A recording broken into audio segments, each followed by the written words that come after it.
ძალიან გულახდილად მინდა გითხრათ, ანუ ბრძოლა, რომ რაღაცა სამართლიანობა იწყება საკუთარი თავის დამშვიდობით.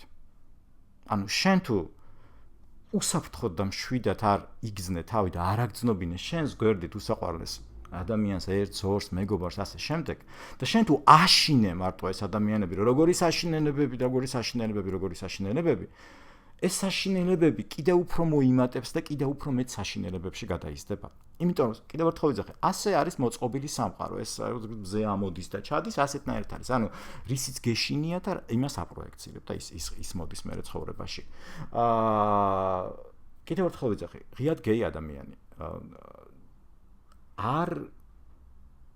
აღარ მინდა ამ თემებზე ვიდეოების ჩაწერა. აი, ვეცადოთ, რომ ერთმანეთში მოვძებნოთ რაღაცეები, რომ ის ზურა, ის ამაზე ის გეი კაცი კი არა იქ იმისა.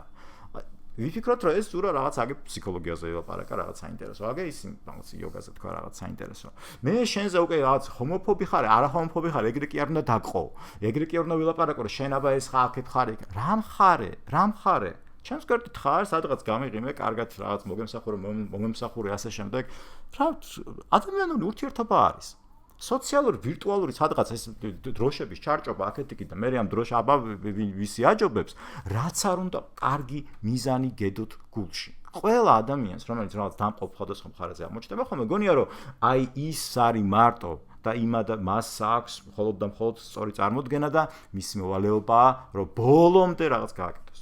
იოგაში ასე არის. წინააღმდეგობა არის რეალურად რაც ანუ resistance suffering წინააღმდეგობაა ტანჯვაო. ეგ რას ნიშნავს, რომ შენ რაღაც ყველაფერს მოეშვა და აპათიას ჩავარდნას კი არ ნიშნავს, ხო? ეგ ხო იმას ნიშნავს, რომ შენ რეალურად რაღაცები რო ხდება მიმღებლობისკენ მოგიწოდებს.